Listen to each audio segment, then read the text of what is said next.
Hola, buenos días. Veo que vais llegando. En un minutito empezamos. Y nada, espero que, bueno, yo soy, bueno, ahora me presento, no os preocupéis.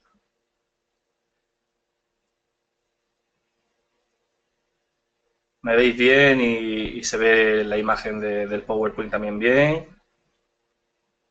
Perfecto.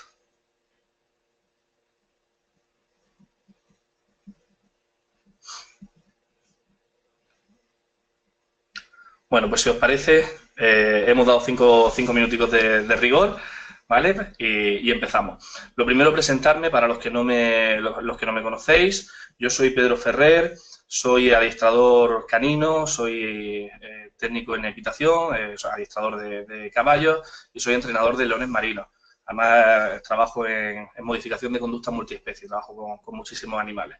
Y bueno, soy uno de los profesores del curso de adiestramiento y hoy vamos a dar una pequeña charla, intentaré que sea lo más amena posible, sobre orígenes y evolución del perro.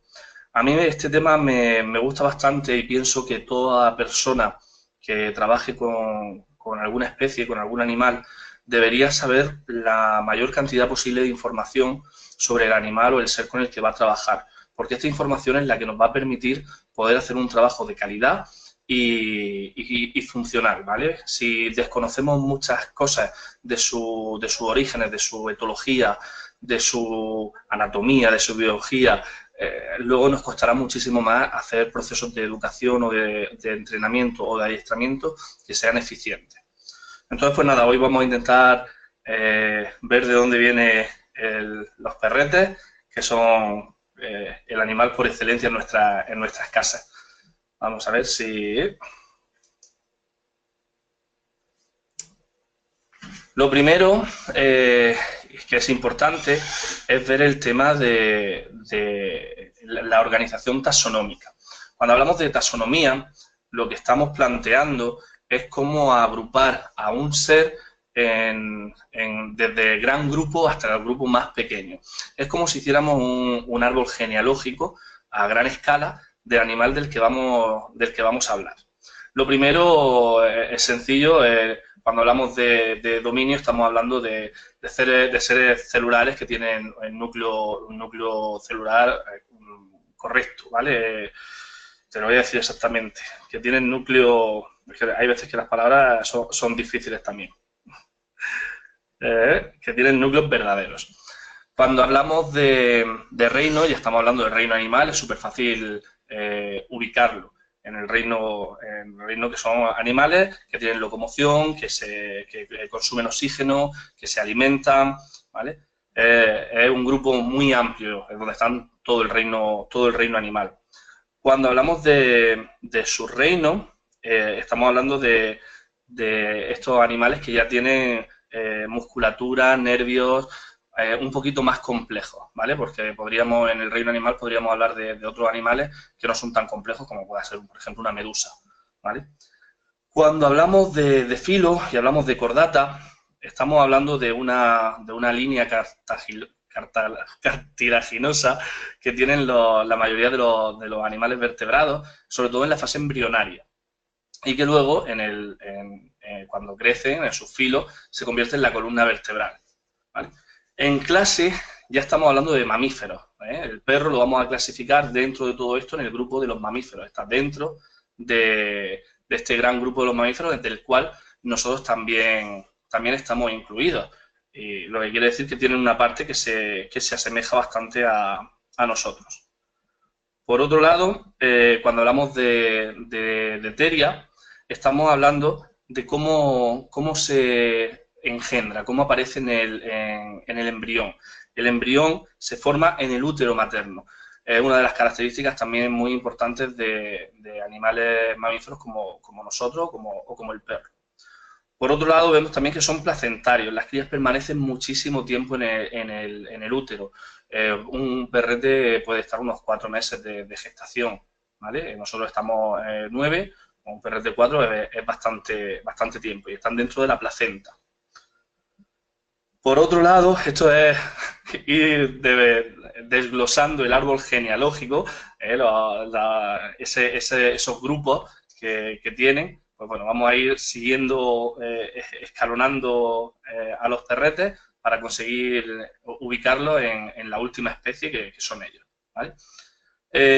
Cuando hablamos de carnívoro, de orden carnívoro, perdonad, estamos hablando de animales que se alimentan de carne. Su característica principal es que la dentadura, la dentición, se ha adaptado perfectamente para el consumo y la captura de la carne, ¿vale? Dentro del suborden hablamos de caniformes, los animales que ya tienen forma de perro, porque podríamos tener carnívoros como puedan ser el tigre, que son más del área felina y que no tienen por qué tener esta forma, ¿vale? Estamos hablando dentro del suborden de los carnívoros que entra el carniforme. En familia, que sería el siguiente subgrupo que tenemos, lo tenemos en cánidos, ¿vale? O canidae. Aquí ya tenemos lobos, coyotes, zorros, chacales, ¿vale? Animales que ya tienen la forma totalmente de cánidos.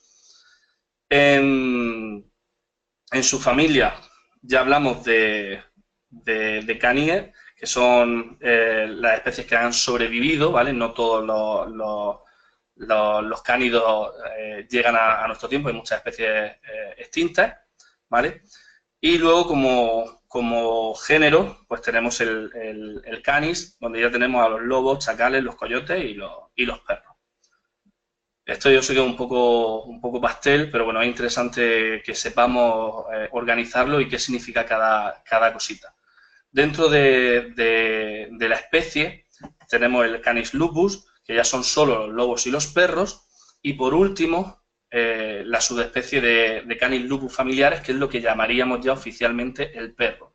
Esta organización es muy reciente o relativamente reciente, se empieza a hablar de perro doméstico a partir de 1758, ¿vale? Pero vaya a ver a lo largo de esta pequeña charlita cómo el perro o los cánidos están relacionándose con nosotros desde el principio de los tiempos. Pero hablamos de perro como tal, como Canis lupus familiares, desde 1758. Vamos a seguir avanzando un poquito.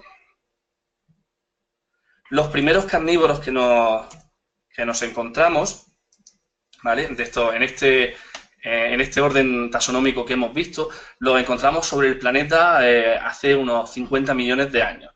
Antiguamente el planeta se piensa que estaba sobrepoblado de herbívoros.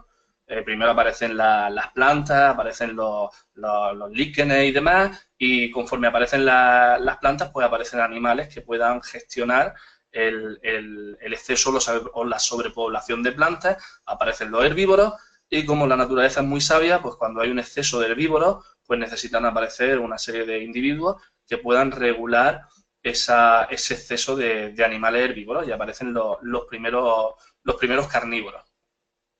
Hablamos de 50 millones de años, que se dice pronto.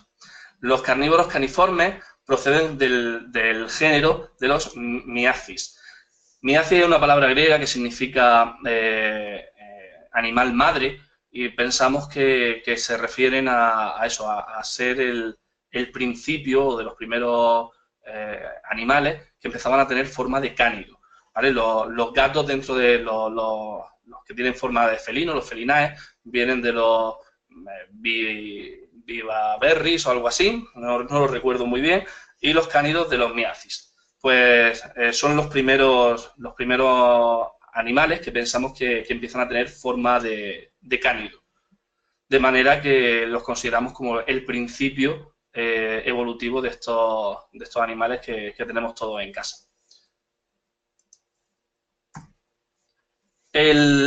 Los estudios piensan que realmente ya después del Miacis, el antepasado directo más cercano, más lejano, perdonad, del perro son el Esperoción, que hace 30 millones de años habitaba en la zona del continente norteamericano. Pensábamos que toda la población de cánidos apareció allí por los restos arqueológicos. No hay señales, no hay restos arqueológicos de esta especie o de estos géneros en otras partes del planeta con tantos años. Lo que quiere decir que el origen primero de los cánidos se remonta al continente norteamericano. Y estamos hablando de hace 30 millones de años, que son unos cuantos añitos. Dentro de este género evoluciona a una especie denominada Canis davisi, canido, hace 10 millones de años, que es el que ya, perdonadme, yo con el ordenador soy un poco patoso, me tenéis que disculpar, es el que hace que empieza a migrar y empieza a poblar todo el continente. Por dónde empieza la migración? Pasa por el estrecho de Bering, el estrecho que hay entre Alaska y Rusia. Antiguamente, cuando los continentes eran uno solo, estaban mucho más cercanos, como era la Pangea, pues ese estrecho era transitable y pensamos que, o piensan los científicos, que la migración desde el continente norteamericano hasta Euroasia empieza por allí. Empiezan a pasar, posiblemente en busca de nueva comida, de nuevos territorios, de mejoras climatológicas y pasan por el estrecho de Bering hasta ocupar toda la zona de Euroasia. A ver, que sigamos por aquí. Y aquí sí pensamos que estos son los primeros cánidos. De aquí, de esta migración, empezamos a pensar que aparecen los primeros cánidos en distintas poblaciones, en distintas zonas, que luego intentaremos ver también la fase más evolutiva de esto. Pero sin duda, el pariente más cercano a nuestros perros de hoy en día son los lobos, ¿vale? El lobo sigue dentro de este orden taxonómico, es la siguiente especie, o la especie de donde salen los perros, y fue el mamífero por sus habilidades tanto de caza como de carroña, de comer carroña y de conseguir alimentos aunque no fuera cazándolo, fue el mamífero que se extendió más por todo el planeta, hasta que, como pasa siempre, el ser humano decidió depredarlo, convertirse en depredador de él y empezó a reducirse su población. Pero el lobo, pues fue, ya os digo, por sus habilidades de caza, que cazan en manadas, se mueven genial a la hora de cazar grandes animales, como a la hora de aprovechar carroña o animales que han muerto, le hacía ser muy funcional a la hora de sobrevivir, ¿vale? Como cualquier otro animal. Y eso pues hizo que se extendiera muy rápido por todo el planeta. Pensamos que nuestra relación directa con el lobo empieza con la aparición del Homo sapiens. Cuando el Homo sapiens aparece sobre el planeta y empieza a cazar de una manera eficiente, el lobo descubre que puede aprovecharse de los restos que deja el hombre en su caza y decide acompañarlo en el viaje por una relación básicamente trófica. El perro el lobo se va detrás del grupo de hombres, cazan los restos que no se come el Homo sapiens, el hombre, son perfectamente aprovechables para el lobo y consigue alimento a bajo coste. Consigue alimentarse sin tener que correr el riesgo de ir a cazar, sin quemar la energía que le supone cazar y sin entrar en conflicto con otro animal que le puede lesionar e incluso costar la vida. Entonces se dan cuenta de que yendo a la estela del ser humano que caza, pues puede alimentarse de forma gratuita, ¿no? Me preguntan por aquí que el lobo no es carroñero. El lobo es un carnívoro, no es que sea carroñero, pero sí aprovecha, igual que pasaría con nuestros perretes, aprovecha la comida siempre que no esté excesivamente putrefacta. Si encontramos carne ya muerta o restos de la comida recién cazada, el lobo aprovecha la caza. Sería como el mismo sistema que puede hacer una hiena con un león. El león ha matado al animal y la hiena le quita la caza al león. No es carroña como tal, porque no está en proceso de putrefacción ni nada por el estilo, pero es un animal que ya está muerto y el lobo no tiene problema en comérselo. De esa manera se piensa que se crea la sinergia entre el hombre. El hombre cazaba y muchísimas de hueso, cartílago o incluso carne que fuera más dura, más difícil de separar, no la aprovechaba el hombre y para el lobo era un alimento lo suficiente funcional como para arrimarse y comerlo. ¿Vale? Al final no deja de ser alimento a bajo coste, que en economía del comportamiento, que lo vaya a ver en los procesos de adiestramiento, es algo que todos los seres vivos intentan, es conseguir el mayor número posible de resultados con el menor coste. ¿Vale? Es como nosotros, que vamos a intentar cobrar mucho trabajando poco. Pues al lobo le pasa algo por el estilo. A ver, que sigamos por aquí.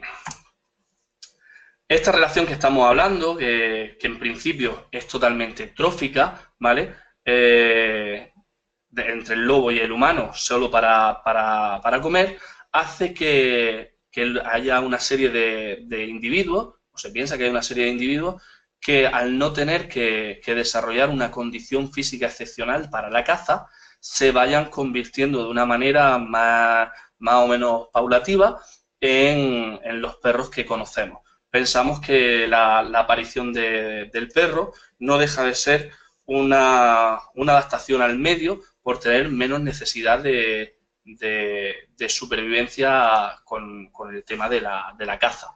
Al vivir dentro de los poblados o alrededor de los poblados, el perro empezaba a no tener que esforzarse tanto para cazar, como decimos, y eso le permite poder tener una condición física menos fuerte o menos trabajada para la caza como sería el lobo, ¿vale? En esta relación empiezan a plantearse una sinergia un poquito más fuerte y el hombre se empieza a plantear que ya que convive con este animal, se podrían conseguir muchas más cosas. Y empezamos a hablar del concepto de domesticar al animal. ¿Para qué domesticamos al animal? Domesticamos al animal para que nos ayude o nos facilite tareas de nuestra vida diaria, no solo de la caza, sino como pueda ser también la protección de nuestra zona de hábitat o incluso la búsqueda de nuevas presas y demás. Hay una teoría que a mí, que me dedico, entre otras cosas, a la terapia con animales, me encanta, que dice que una parte muy importante de esta domesticación del perro no solo fue por una necesidad de sinergia de trabajo, sino que había una gran parte emocional también. Tanto el hombre nómada como el animal pasaban mucho tiempo buscando la caza, buscando la comida, y en ese vínculo, en ese transcurso, se creaba un vínculo entre ellos y hacía que los viajes no fueran tan duros o que fueran mucho más divertidos. Entonces hay una parte que ya hay muchos estudios que la defienden, que piensan que la domesticación del perro fue también no solo por un tema de sinergia, sino también por un tema emocional. Y a mí esa parte me gusta muchísimo, pensar que no todo fue por interés, sino que había una parte ahí importante con este comienzo. Y dentro de la domesticación, pues empezamos a hablar, y esto es lo que hace que vayamos evolucionando hasta los perros que tenemos hoy en día, que podamos hacer una cría selectiva. Ya hay documentos del año 4000 antes de Cristo, donde se habla que en países como Egipto como lo que es ahora Afganistán, se criaba razas con una normativa muy estricta, con el objetivo de conseguir unas especies que fueran muy eficaces con respecto a la caza o a la defensa. Ahí tenemos como un animal genial y que lleva muchísimos años en nuestra historia, el gran afgano, que no tengo ninguna foto por aquí, pero luego la podéis buscar por internet, es como una especie de galgo o de podenco, pero con el pelo muy largo. Pues estos perros ya se datan como de los perros más antiguos y estaban criados selectivamente, ya se escogía cómo queríamos que fueran esos individuos para que facilitaran la caza. Al final no deja de de ser una manera de ser más eficientes, ¿no? Como la evolución de Darwin, pero de manera guiada por nosotros y no por la naturaleza en sí. Vamos clasificando qué es lo que queremos con respecto a lo que queremos conseguir o en lo que queremos que nos ayude el perro. Y para esta clasificación, a ver si lo puedo... puedes poner cómo se llama. Me preguntan por aquí que si puedo poner cómo se llama, que el perro es el gran afgano. Y por aquí me preguntan también... Tenemos algún alumno que llega un poquito más tarde. Buenos días, bienvenida. A ver, dado que esta relación empieza así, y hablamos de la caza, pues hablamos de la cría selectiva, ¿no? De cómo empezamos a criar, que es lo que os contaba del gran afgano. Una de las cosas que tenemos que tener muy en cuenta a la hora de cómo hacemos la selección o cómo ha evolucionado el perro es entre otras cosas, por su instinto de caza. Dentro del instinto de caza podríamos secuenciar esta estructura en distintos pasos que todo perro en estado natural debería tener conservado, ¿vale? A ver, me preguntan, a ver si me dicen por aquí que si puedo poner un momento la diapositiva anterior. ¿Esa? Espero que sea esa. Si es el galgo afgano o gran afgano, también le dicen. Sí, el galgo afgano lo vais a ver en un galgo con el pelo larguísimo, muy chulo. Y la verdad que estéticamente es precioso, pero además era un animal cazador, muy cazador, como los propios galgos.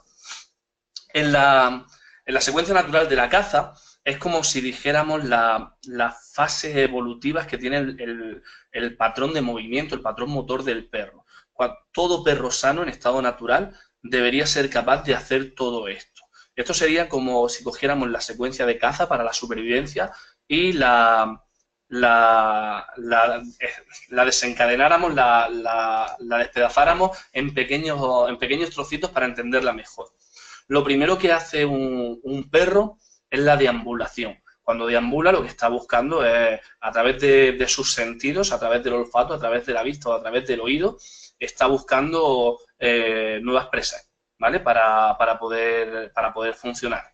Dentro de la deambulación, yo os digo, dependiendo del tipo de perro, ya lo veremos, pues hay perros que buscan muchísimo a través del olfato, hay perros que buscan muchísimo a través del oído y hay perros que buscan muchísimo a través de la vista. Lo veremos un poquito más adelante. Por otro lado, una vez que ya hemos deambulado, detectamos la presa. Una vez que detecta la presa, si alguien ha visto alguna vez un perro cazador, hacen la muestra, se ponen en una posición muy de depredador, ¿vale? Se empieza con el rastreo, con el agazapamiento. El perro se va desplazando de manera agazapada para acercarse a su presa lo más posible y ser eficiente a la hora de cazarla. Luego empieza la persecución, ¿vale? El apresamiento. Una vez que lo apresa, que lo coge, lo matan, ¿vale? Dependiendo del perro, lo mata de una manera o de otra. Y luego entra en la manipulación, el que hace una vez muerto, pues hay perros que lo portean, hay perros que se lo llevan, que te hacen lo que diríamos el cobro, ¿vale? Que de ahí luego lo veremos para qué nos sirve en el adiestramiento. Otros que lo entierran, otros que juegan con él y al final, pues, el objetivo final de esto es la ingesta. ¿Para qué nos sirve saber esto? Cuando nosotros estamos seleccionando los perros a día de hoy, cuando seleccionamos las razas, perdonadme, cuando seleccionamos las razas, lo que buscamos es que sean altamente eficientes en alguna de estos escalones, no en todos. Cuando yo busco, por ejemplo, un perro que quiero que me ayude en la caza, posiblemente busque un perro que haga la deambulación, la detección de la presa y el rastreo, pero no quiero que lo cace él, lo quiero cazar yo, ¿vale? Si yo necesito que mi perro me ayude a sacar... Pensar que todo esto, yo lo estoy diciendo así, a mí la caza no soy muy aficionado a la caza, no os voy a engañar, pero pensar que todo el trabajo, toda la selección que empezamos a hacer era por el trabajo de caza. Luego ya veréis que también hacemos trabajo de pastoreo y demás, pero todo empezó por el trabajo de la caza. Entonces, lo que nos interesaba era que el perro fuera lo más eficiente posible como compañero de caza. Entonces, si necesitábamos, por ejemplo, que nos levantaran las perdices o encontraran un jabalí, pues buscábamos perros de características que nos detectaran la presa. Si por otro lado queremos trabajar con animales que son muy rápidos, pues vamos a buscar, como que en la caza de la liebre, por ejemplo, pues vamos a buscar animales que sean altamente eficientes en la persecución, como pueden ser los podencos o los galgos, ¿vale? Luego, cuando tenemos el apresamiento, pues por ejemplo buscamos si queremos un perro de terapias, por decirlo de alguna manera, buscamos que el apresamiento sea muy suave, lo que diríamos el cobro. Si me trae el cobro destrozado no me vale. Imaginaros que le lanzas la pelota a tu perro y te devuelve la pelota hecha trizas, ¿vale? Ese apresamiento no sería funcional para un trabajo de ocio o de juego con él, ¿vale? Sin embargo, sí sería muy, muy eficiente si quisiéramos un perro de presa, ¿vale? Que lo que buscamos es que tenga un apresamiento muy eficiente, que no suelte y que cuando agarra, pues no suelte, ¿vale? Por eso seleccionamos a las especies según lo que van haciendo. Si tenemos perros que son altamente eficientes en la persecución, pues podemos tener un perro que sea ovejero y que nos ayude a ordenar las ovejas, y ahí necesitamos que no tenga el instinto fuerte de muerte ni manipulación. Lo único que nos faltaba es que nos mataran las ovejas. No sé si estáis entendiendo el concepto que os quiero transmitir, ¿vale? No sé si... ¿Sí? Ah, genial, gracias. Eh, Vamos a seguir viendo, esto es una manera de seleccionar a los perros, ¿vale? De manera que nos van marcando cómo han ido evolucionando las razas. Pensar que hablamos desde la figura más ancestral del lobo, lo más parecido al lobo, a de repente encontrarnos con los perros que conocemos hoy en día, que muy pocos se parecen al lobo. Pues en esta selección que hemos ido haciendo de manera artificial, nos hemos basado en estos criterios sobre todo. Pero también nos hemos basado en criterios a nivel morfológico. Por ejemplo, necesitamos o hemos decidido seleccionar a los perros según su tamaño. Entonces, por ejemplo, los perros, por aquí me comentan que su familia es cazadora y que utilizan perros de este estilo, por ejemplo, para la caza de la perdiz o para animales pequeños. Los perros medianos o eumétricos son muy funcionales, son muy ordenados, tienen una psicomotricidad muy buena porque están muy bien estructurados, tienen un cuerpo muy equilibrado, son ágiles, son muy rápidos, son muy eficientes, tanto para el pastoreo como para la caza. Ahí tenemos a un bretón, a un pointer, a un collie, perros que son altamente eficaces y que tienen un cuerpo muy mediano, de un tamaño mediano, ¿vale? Por otro lado, tenemos a los perros grandes, como pueda ser, este es un mastín del Tíbet, tenemos el mastín catalán, tenemos los grandes perros, que nos valen sobre todo, son perros que quizás no sean tan ágiles a la hora de la caza, pero sin embargo son perros muy funcionales a la hora de defender un rebaño, por ejemplo, un rebaño de ovejas, o a la hora de defender nuestra tierra o nuestra casa. Son animales que se usaban mucho en los montes para cuidar de los rebaños por su fortaleza física, que era capaz de enfrentarse a un lobo o a varios. Entonces, ahí buscamos que tengan unos tamaños lo suficientemente ostentosos para que no tengan ni que pelear por defender a un grupo de ovejas, ¿vale? Y por otro lado, pues tenemos a los perros pequeñitos, que muchas veces se oye siempre eso de no sabemos si en estado natural sobrevivirían o no. Yo siempre he pensado que sí, porque son muy habilidosos, muy inteligentes, pero son perros excepcionales, por ejemplo, para el trabajo de madriguera, de buscar conejos, de meterse dentro de las madrigueras, de cazar roedores, como pueda ser un bodeguero, como puedan ser los terriers. Son perros muy eficientes por su pequeño tamaño, que no le permitiría a un perro mediano o un perro grande trabajar con esto, ¿vale? El pastor alemán estaría en los perros intermedios. Nosotros hablamos de perros intermedios a partir de entre 20 y 35 kilos, menos de 20 kilos hablamos de perros pequeñitos, hablamos de menos de 15, y ya los perros grandes con más de 40 kilos, ¿vale? Como pueda ser, pues ya digo, los mastines, los akitas, los dogos, los animales que ya son de una envergadura superior a los 30-35 kilos. A ver, seguimos por aquí. Perdonad si no voy contestando a todas las preguntas porque me van llegando muchas. Luego, si me dejo alguna, intentaré rebobinar para ir contestando. Pero si os voy contestando a todas las preguntas, creo que no me da para, para daros la charla.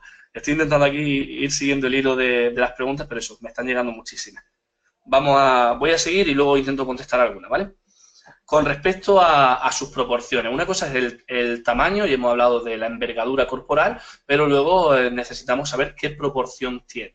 Por ejemplo, cuando hablamos de los perros mediolíneos, son perros cuya longitud, cuya altura sería similar. La altura la medimos en C7. C7 es, si os tocáis, os ponéis la mano en vuestro cuello, por la parte de detrás, ¿vale? A ver si se ve mi mano por aquí.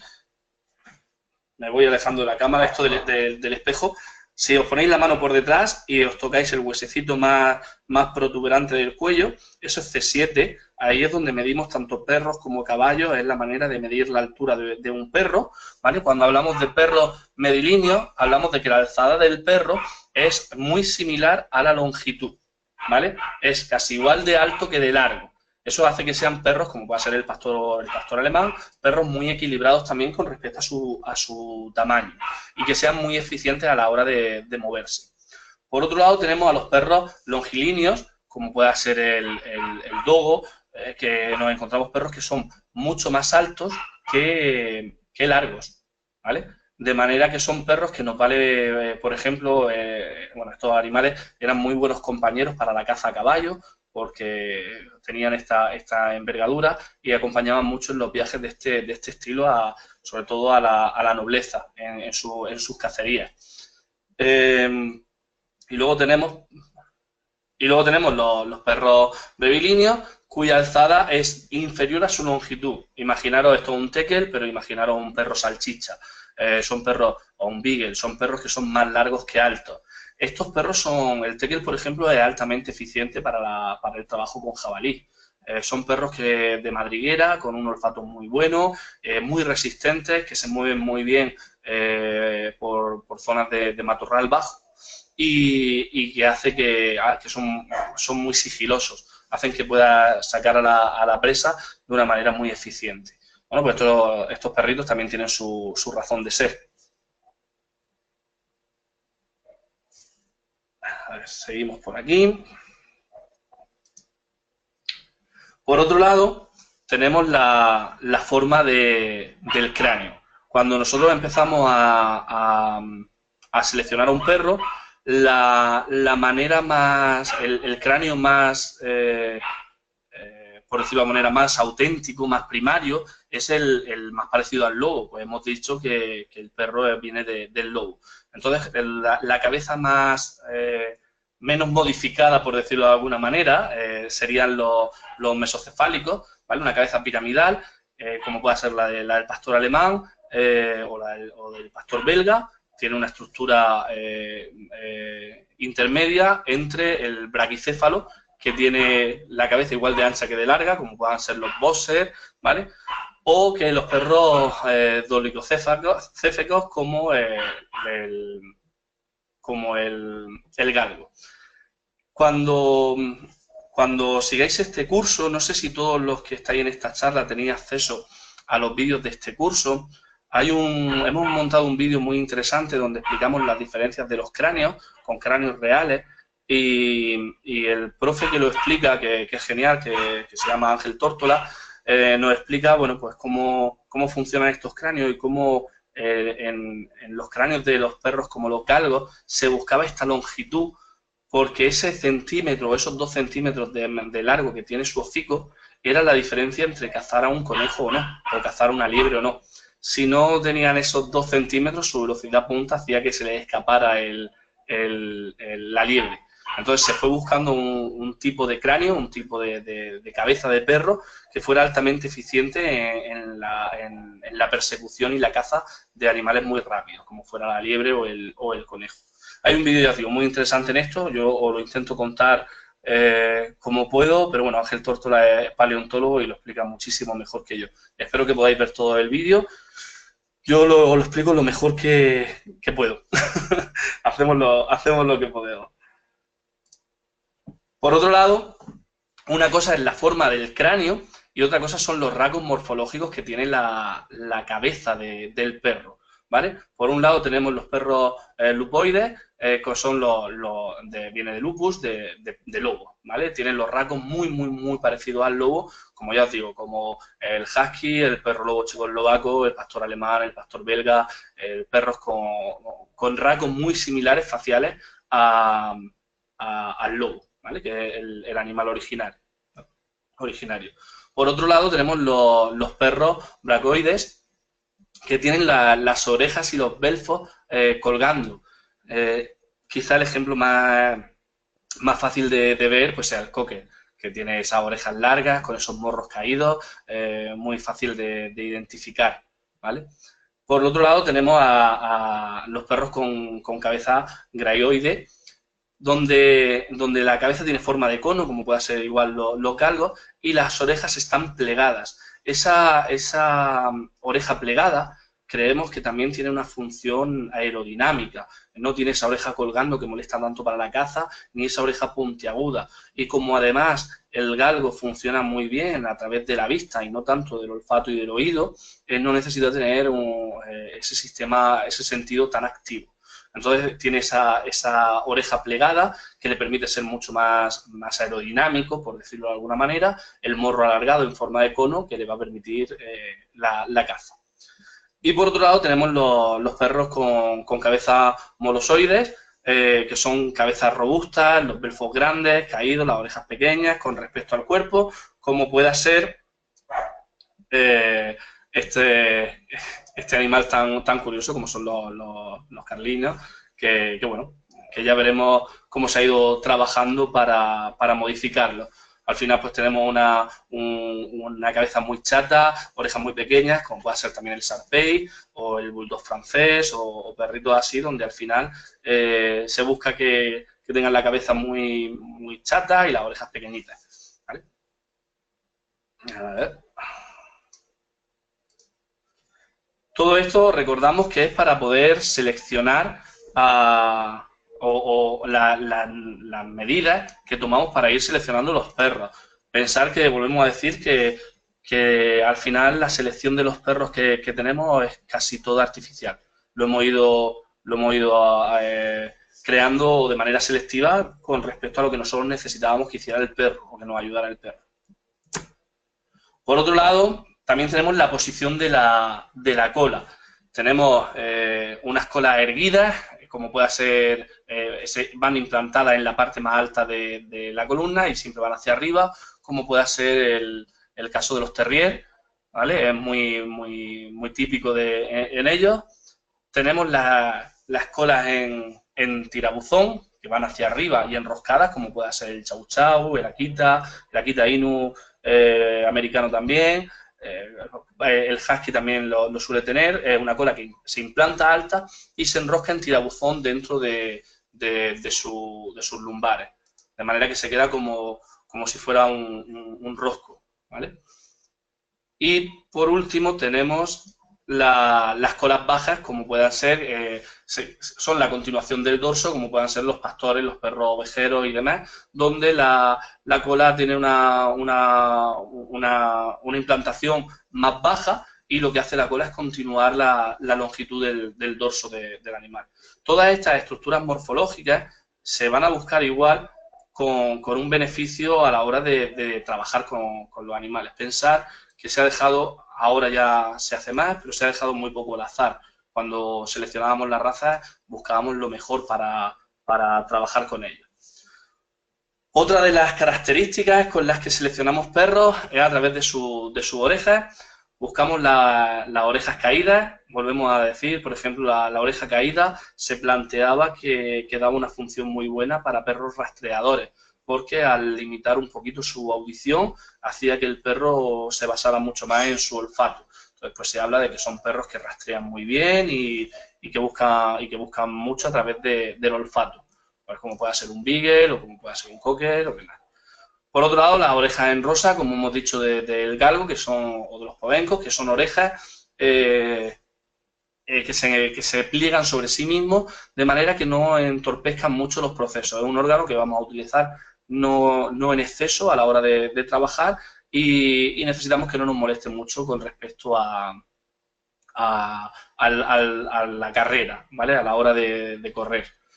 Por otro lado, tenemos las orejas dobladas en V, como puede ser el caso del Schnauzer, que bueno, hace que tengan una audición eficiente, pero también que estén cubiertas contra temas de problemas tan típicos como puedan ser la otitis o cosas así. Son perros que sufren cambios climatológicos fuertes o que suelen estar en zonas climatológicas fuertes y protegen el órgano auditivo a través de plegarse sobre ella la oreja. Y por último tenemos las orejas rectas y erguidas, como puede ser la típica del pastor alemán y demás, que lo que hace es pues, tener una audición muy fuerte. El sistema del oído, el sentido del oído, en todos los animales, incluidos a nosotros, es un sistema que está directamente relacionado con la alerta. Cuando nosotros dormimos o cuando cualquier animal duerme, desconecta todos sus sentidos menos el oído. Nosotros cuando estamos durmiendo cerramos los ojos, dejamos de escuchar, apenas notamos el tacto, apenas notamos olores y sin embargo oímos un ruido y nos despertamos. Ya os digo que está súper relacionado con el sistema de alerta, con el sistema de supervivencia y de caza y en los perros de guarda pues se ha buscado que tuvieran una alerta a nivel del oído muy fuerte. Por eso buscamos en perros de guarda orejas que estén muy atentas, por decirlo de alguna manera, orejas erguidas, para que el sistema de alerta esté siempre activado, ¿vale? Es una manera de facilitar que el sonido llegue mucho mejor al perro, que es lo que al final queremos para la guarda.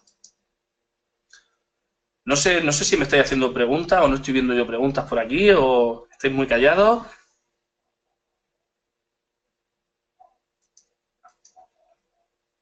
Sí, no veo muchas preguntas, no sé si os habéis ido todos, ¿nos ha gustado la charla? Vale, por otro lado tenemos la selección por la mordida, ¿vale? Que nos va a hacer igual, cuando buscamos perros de presa, cuando buscamos que cojan, vamos a seleccionar un tipo de mordida. Las mordidas, por decirlo de alguna manera, naturales, son la mordida en tijera y la mordida en pinza. Los pronatismos son una deformidad, por decirlo de alguna manera. Se pasa muchas veces en braquicéfalos, en perros braquicéfalos, que conseguimos que tengan una sobremordida de la mandíbula inferior o superior, que hace que tengan casi una enfermedad, ¿vale? Al final el pronatismo no deja de ser un mal funcionamiento de la mandíbula. Y esto lo hemos ido seleccionando de manera genética, al estar buscando perros tan braquicéfalos, hemos acabado con una sobremordida no naturales. Y eso, bueno, pues a día de hoy lo vivimos en muchísimos de los perros que tenemos como mascotas, ¿vale? Y por último, y ya os digo, todo se seleccionaba por el trabajo. A día de hoy ya nos damos cuenta de que no todos son perros de trabajo, la mayoría no son perros de trabajo, sino que además pues estamos buscando perros de compañía, perros de convivencia. Y ahora pues se están buscando mucho, se está hibridando mucho con las razas con un tema de estética. Estamos buscando estéticas muy particulares, estéticas muy peculiares, y a veces pues se nos olvida incluso el bienestar o la salud del perro que estamos creando, por decirlo de alguna manera. Y acabamos haciendo razas de perros que estéticamente son llamativas, pero que a nivel funcional y a nivel de salud no son muy eficientes. Por ejemplo, el buscar animales albinos, pues son muy llamativos, pero el albinismo no deja de ser una enfermedad. Entonces no es algo muy interesante tener un perro albino, no deja de ser problema, ¿vale? O, por ejemplo, el Shar-Pei, sabéis, si alguien tiene Shar-Pei, pues que tienen muchísimos problemas oculares y de piel por todos esos pliegues que cuando son cachorritos son súper bonitos, pero que realmente son muy poco funcionales. Entonces, bueno, esa selección de perros de manera estética, pues deberíamos plantearnos un poquito qué es lo que estamos buscando y no priorizar nunca la estética con respecto a la salud. Y con esto, pues bueno, a mí me gusta pensar que, como empezábamos la charla, que conocer los orígenes y el pasado de nuestros perros pues nos ayuda a mejorar su futuro. Si sabemos todo esto, pues podremos plantearnos cómo podemos trabajar, cómo hacer un adiestramiento respetando su base etológica, cómo podemos hacer una cría selectiva respetando el bienestar del animal o respetando su naturaleza y cómo podemos tener las mascotas de manera más natural. Y con esto pues termina la charlita. No sé si tengo algún problema con las preguntas, pero antes me llegaban muchas y ahora no me llega ninguna. No sé si se me ha bloqueado. Pedro, ¿me Sí, oyes? sí te Sí, oigo. soy Carla. Mira, Hola, las Carlos. preguntas si no las ves, porque yo sé que me están saliendo aquí. Tienes que tener una pestaña en todo lo que es la ventana del webinar, una pestañita que pone preguntas. Sí, la tengo abierta. Antes me estaban llegando, pero ahora se ha bloqueado. ¿No te Entonces, salen? me sale, tengo la pestaña abierta y los últimos mensajes, no, ya no. A ver,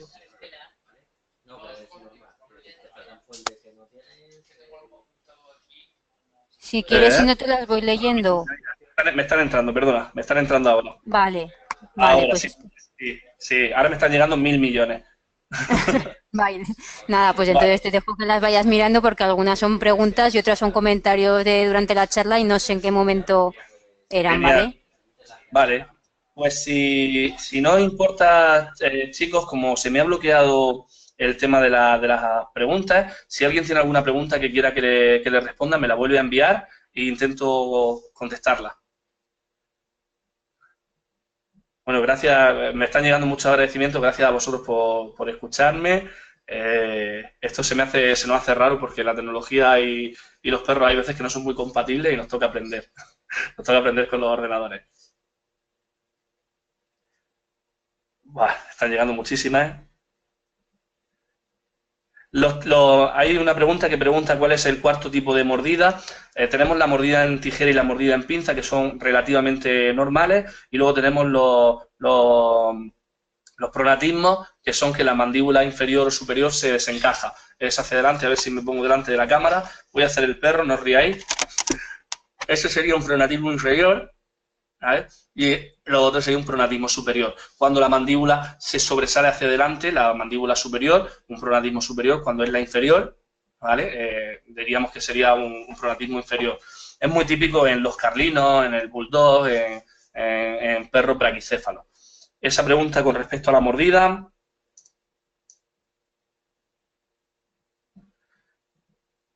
Los belfos, por aquí me preguntan si los belfos se refieren a los morros. Los belfos serían como los labios superiores que cubren el morro. Aquí muchas veces se alojan los bigotes y hay belfos que son muy rígidos, por decirlo de alguna manera, como pueda ser el del lobo, el del pastor, y hay otros belfos que son colganderos, como puede ser el del boxer. Quizá el boxer sea muy llamativo, con ese morro colgando, que cuando se mueve babea, ¿vale? Esos son los belfos. Vamos a ver qué más preguntas tenemos por aquí.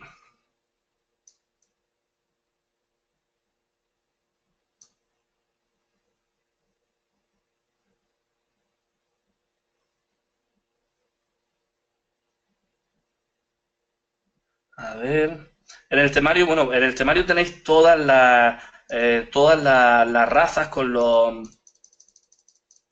cánones de pedigrí, por si queréis cotillarlo un poquillo, ¿vale? Que creo que sería interesante.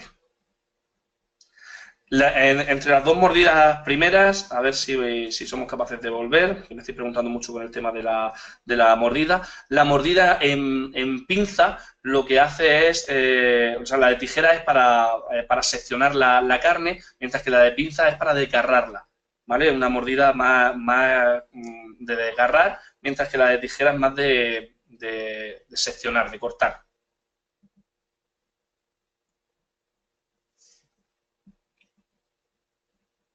¿Qué más me preguntan por aquí?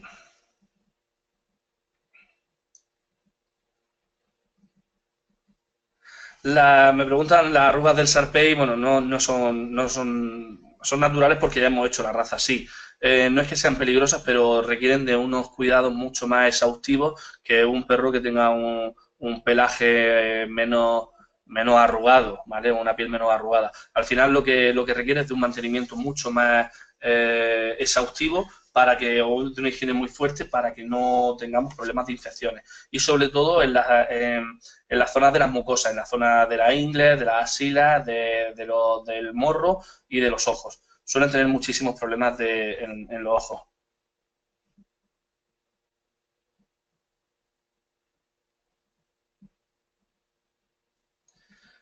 Con respecto a los sistemas que me preguntan de cómo empezamos con domesticar, sí, lógicamente cuando había cachorros que se quedaban huérfanos o incluso que de los mismos animales que convivían con nosotros criaban porque no dejaban de seguir sus ciclos vitales normales, pues cuando convivíamos con el cachorro que todavía no era peligroso y además era muy juguetón y buscaba ese juego, pues la relación se creaba exactamente igual que con nosotros. Además, sabéis, y lo habréis visto en multitud de vídeos en YouTube, que el cachorro genera, cuando no hay una carga instintiva fuerte, cuando no hay hambre, el cachorro genera mucha ternura a todos los animales.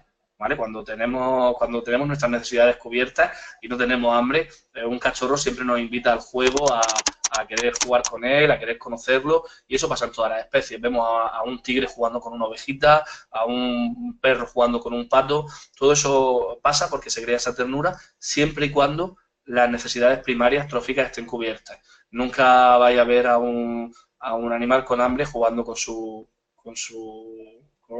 con un cachorro si se lo va a comer, ¿vale? No es lo normal.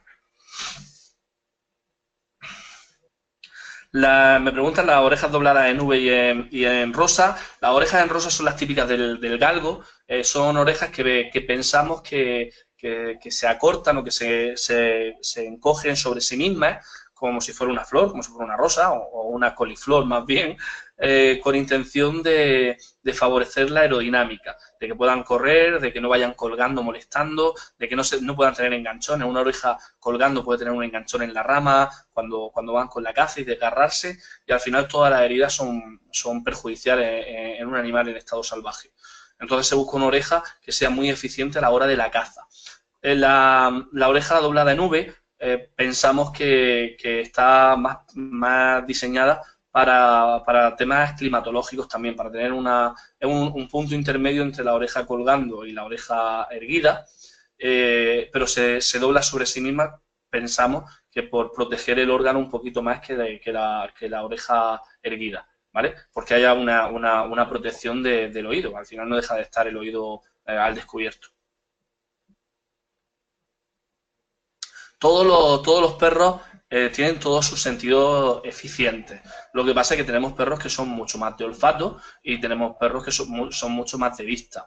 Pero todos los animales tienen los sentidos muy eficientes. El pastor alemán quizás sea de los perros que más equilibrados por su origen tienen todos los sentidos, ¿vale? Los pastores tienen un oído eficiente, tienen un olfato eficiente y tienen una psicomotricidad eficiente, pero a mí me enseñaban cuando empezábamos en el mundo del adiestramiento que el pastor alemán es bueno en todo, pero no es campeón en nada, porque al final no es especializado, es un perro que es altamente eficiente para todo, pero por ejemplo si un beagle rastrea mejor que él, con respecto a la caza un galgo corre más que él, con respecto a la vista un galgo ve más que él, no sé si me entendéis.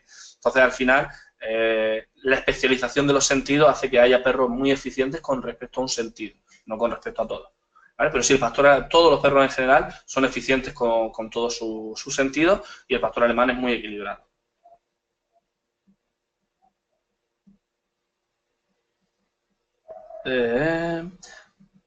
Espérate, si nos viene por aquí alguna larga.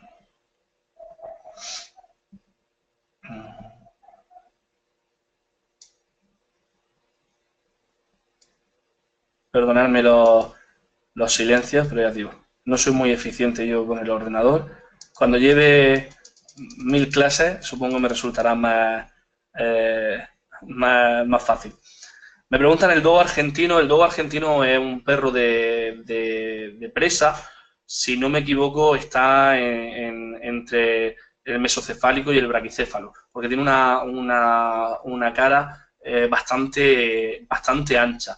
No te lo digo seguro, pero tiraría casi más al braquicéfalo que al mesocéfalo.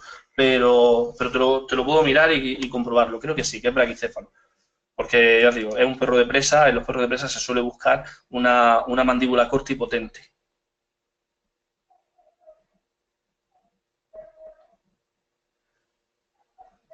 El mejor sentido, me preguntan por aquí cuál es el mejor sentido del boxer y si te digo la verdad, no lo sé. El olfato suele ser un órgano muy eficiente en todos los perros, ¿vale? En el boxer en especial no sé por cuál tira más, pero vamos, el olfato suele ser un órgano muy eficiente.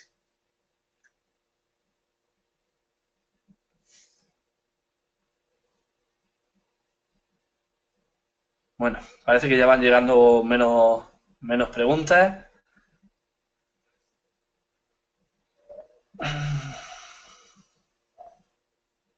Pensar, mira, preguntan por aquí que por qué el Border Collie y el pastor australiano son muy parecidos. En las razas de pastores, pensar que todo viene del mismo perro, hemos dicho que todo venía taxonómicamente hablando de lo mismo, y los rasgos de los pastores son muy parecidos porque se ha ido seleccionando. Entonces, cuando te coges, si ves un galgo afgano y ves un galgo español, al galgo afgano le quitas el pelo y es igual que el galgo español.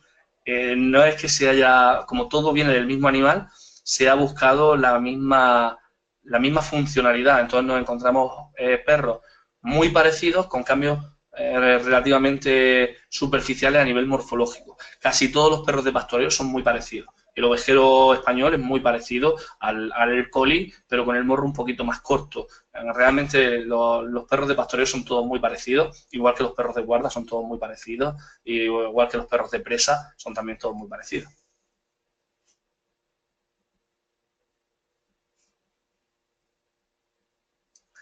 Me preguntan por aquí con el tema de la inteligencia. Nosotros que este curso es sobre adiestramiento, a nosotros nos gusta decir, y con esto hay mucha polémica, se habla todo el tiempo de si el perro es listo o no es listo, si aprende por conductismo o por cognitivo emocional o se aprende por genético o vicario. Nosotros nos gusta pensar que, al igual que en las personas ya no se mide el CI, ya no se mide el coeficiente intelectual, sino que hablamos de la teoría de las inteligencias múltiples, donde hablamos de que una persona tiene mínimo 36 parámetros de la inteligencia que podríamos medir, que para nada tienen que ver con el CI. A nosotros nos gusta pensar que a los animales nos pasa lo mismo. A la hora de plantear cuando un animal es inteligente o no, no solo medimos si aprende rápido los trucos o no, sino que medimos muchísimos más patrones. De manera que medir la inteligencia, hablar de la inteligencia de un animal, es muy difícil, pero nuestra mentalidad es que son, al igual que los seres humanos, altamente inteligentes. Que no tengan un lenguaje verbal o que no hagan la manipulación, no quiere decir, o incluso que no aprendan trucos, no quiere decir que no sean altamente inteligentes. Pensar que la inteligencia ya no se mide en un solo parámetro, sino que son miles y miles de parámetros. Hablamos a grosso modo de 36, pero cada vez la teoría de la inteligencia múltiple habla de más parámetros. Y en el mundo animal es algo que no está muy desarrollado todavía, pero sabemos que los animales son altamente inteligentes. Y al final, si lo pensáis, fue el perro, el lobo, el que se acercó a nosotros para comer gratis. Más listo que eso, poco. Yo tenía un perro que se escapaba y se iba a la puerta del supermercado a pedir que alguien me diga que eso no era inteligente. El tío ponía esta cara de pena. Vamos, era inteligente, no lo siguiente. Por eso, tío, es difícil de medir la inteligencia. Lo de los Doberman es un rumor, ¿vale? Se decía antiguamente que crecía más el cerebro que el cráneo, y eso no es real del todo. Lo que pasa es que son perros que tienen una longevidad más corta que otros perros del mismo tamaño, y pueden sufrir, igual que cualquier otro perro con las modificaciones genéticas, pueden sufrir problemas neurológicos conforme se van haciendo más mayores. Ya os digo, un perro, se decía por ejemplo también de los cockers, ¿no? Que a partir de los 6 años también se volvían locos. La selección genética puede hacer que tengan problemas a nivel neurológico, ¿vale? Más que psicológico. Y sobre todo cuando se van haciendo más mayores. El Doberman, yo digo que tiene una, una longevidad más corta que otros perros, como puede ser el pastor alemán, y eso puede hacer que pueda degenerar antes.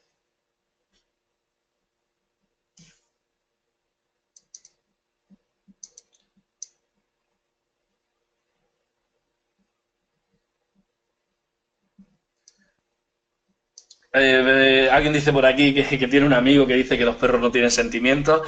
Es algo tan raro de intentar justificar que no lo vamos ni a debatir. Pero si os sirve de consuelo, hace muy poquito nuestros grandes políticos pactaron en ley que los animales son seres sintientes y por lo tanto se están haciendo leyes sobre el bienestar animal porque a nivel legal, ya no vamos a decir a nivel neurológico, a nivel químico, a nivel ético, pero ya sabemos que a nivel legal los animales se consideran seres sintientes, seres con sentimientos. Eso aquí en España ya se ha conseguido. Es raro que se haya conseguido en el siglo XXI y que antes no estuviéramos hablando o se consideraran como si fueran objetos, ¿vale? Pero ya a nivel legal son animales que sienten. O sea, que ya no sabemos si hay polémica o no, porque, bueno, a nivel legal decimos ya que son animales que sienten.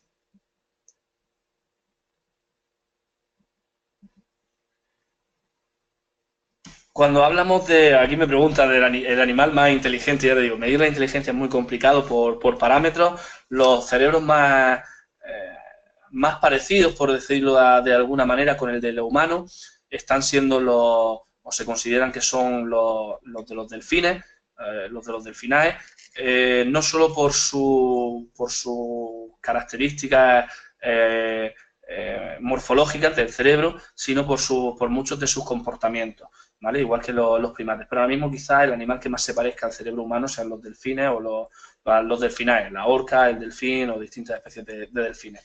Pero vuelvo a decir que no tiene nada que ver el tamaño del cerebro para hablar de inteligencia. Ya os digo que la inteligencia se mide en muchísimos parámetros. Los reptiles, por ejemplo, tienen una zona de corte muy poco funcional, funcionan mucho con el tronco cefálico y son animales extremadamente inteligentes, ¿vale? O ya se consideran animales extremadamente inteligentes y sin embargo funcionan con el tronco encefálico, que sería como la parte más primaria. Entonces, no hablemos de inteligencia por el tamaño del cerebro. Ya os digo, seguimos con esta polémica de la inteligencia. Medir la inteligencia es muy complicado. Es igual que si estuvierais en un cole y tuvierais que medir la inteligencia de un niño. No tiene sentido, ya no hay pruebas concluyentes para medir la inteligencia. Ya los CI, los coeficientes intelectuales, están obsoletos. Ya no decimos si una persona es lista o tonta según su CI, su coeficiente intelectual. ¿Vale? Pues con los animales hacemos lo mismo. Medir lo que nosotros consideramos que es inteligente es excesivamente subjetivo.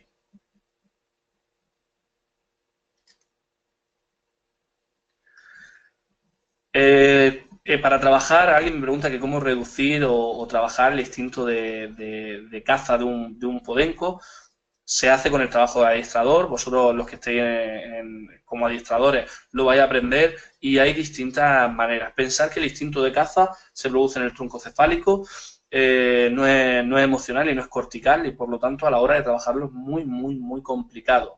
Pero se trabaja a través de trabajo motor. Se trabaja a través de la propiocepción, se trabaja a través de la desensibilización sistemática, a través de patrones motores.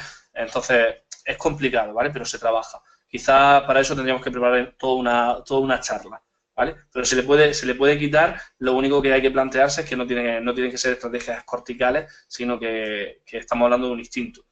Para que os hagáis una idea, si yo quiero quitar el instinto de caza con una salchicha, dándole un premio, pues se va a quedar muy poco eficiente porque el instinto de caza pesa mucho con respecto al premio que yo le doy. Por lo tanto, el instinto de caza siempre va a ganar. Yo voy a estar trabajando con él con salchicha y cuando aparezca un conejo se va a ir con el conejo. ¿Vale? Entonces tenemos que trabajar a través de otra serie de estrategias. Ya os digo, eso prepararemos otra charlita porque se puede hacer muy, muy largo.